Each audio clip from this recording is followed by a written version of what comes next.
വചനാമൃതം തയ്യാറാക്കി അവതരിപ്പിക്കുന്നത് ലത്തീഫ് പറമ്പിൽ. ഇന്ന് ജനുവരി 1. പുതിയ പ്രതീക്ഷകളുടെയും പുതിയ സ്വപ്നങ്ങളുടെയും കൂടി വർഷമാണ് കടന്നു വന്നിരിക്കുന്നത്. പോയ വർഷത്തിൽ നമുക്ക് അനുഭവപ്പെട്ട നല്ല കാര്യങ്ങൾ ഓർത്തുവെക്കാനും മോശമായവയെ വിസ്മരിക്കാനും ഈ ദിനത്തിൽ നാം തയ്യാറെടുക്കുകയാണ്.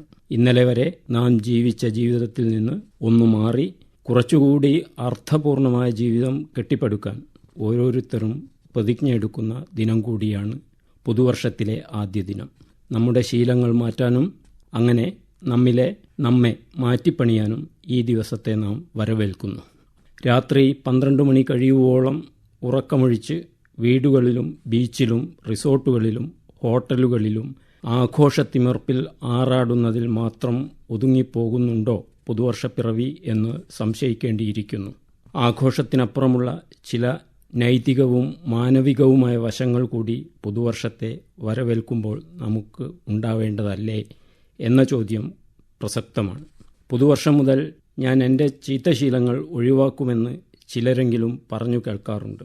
അത് പുകവലിയാവാം, മദ്യപാനമാവാം, ചായയോടുള്ള അമിതമായ ആസക്തിയാവാം, അങ്ങനെ പലതും. ഏതെങ്കിലും ശീലങ്ങൾ മാറുക എന്നതിനപ്പുറം വ്യക്തിയെ ആകെ നവീകരിക്കുന്ന ഒരു പ്രക്രിയക്കുകൂടി പുതുവർഷത്തിൽ നാം തുടക്കമിടേണ്ടതുണ്ട്.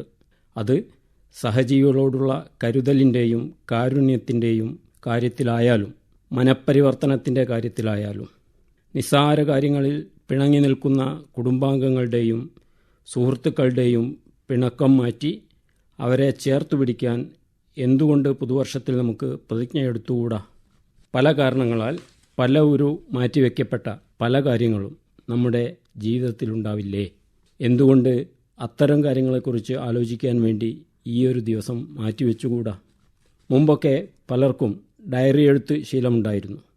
ഡയറി എഴുതി തുടങ്ങാനും പലരും തിരഞ്ഞെടുക്കുന്നത് പുതുവർഷ ദിനത്തെയാണ്. അങ്ങനെ ശീലങ്ങൾ പലതുമാവാം.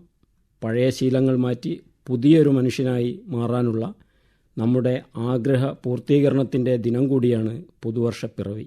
പിന്നിട്ട വർഷം നമുക്ക് ഒരുപാട് വിഷമങ്ങൾ സമ്മാനിച്ചാണ് യാത്രയായത്. പ്രകൃതി ദുരന്തത്തിൻ്റെയും മറ്റും കെടുതികൾ പലർക്കും താങ്ങാവുന്നതിലും അപ്പുറമായിരുന്നു. വിഖ്യാത സാഹിത്യകാരൻ MT വാസുദേവൻ നായർ അടക്കമുള്ള പ്രിയപ്പെട്ടവരുടെ വിയോഗങ്ങളും മലയാളിയെ ഏറെ ദുഃഖത്തിലാഴ്ത്തി. പിന്തിരിഞ്ഞു നോക്കുമ്പോൾ ഓരോരുത്തരുടെ ജീവിതത്തിലും ചില മുന്തിയ നിമിഷങ്ങളും തീർച്ചയായും സംഭവിച്ചിരിക്കും.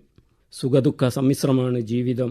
അതുകൊണ്ടുതന്നെ ആഹ്ലാദങ്ങളിൽ അതിരുകടക്കാതെയും സങ്കടങ്ങളിൽ വല്ലാതെ നിരാശപ്പെടാതെയും ശ്രദ്ധിക്കേണ്ടത് ജീവിത വിജയത്തിന് അത്യാവശ്യമാണ്. ഈ പുതുവർഷ ദിനത്തിലെ ചിന്തകളിൽ ഇതുകൂടി ഉണ്ടാവട്ടെ.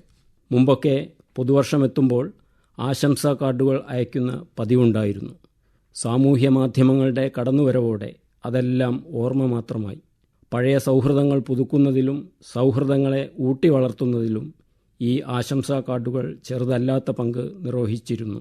അത്തരമൊരു കാർഡ് പോസ്റ്റ്മാൻ കയ്യിൽ കൊണ്ടുവന്ന് തരുമ്പോൾ നാം അനുഭവിച്ച അനുഭൂതി വർണ്ണനാതീതമാണ്. ഇമെയിലിൻ്റെയും വാട്സാപ്പ് ചാറ്റുകളുടെയും കാലത്ത് നൂറുകണക്കിന് തത്സമയ ആശംസാ സന്ദേശങ്ങൾ നമ്മുടെ മൊബൈൽ ഫോണിൽ ലഭ്യമാവുമ്പോൾ പഴയ ഗ്രീറ്റിംഗ് കാർഡുകൾക്ക് പ്രസക്തിയില്ലല്ലോ.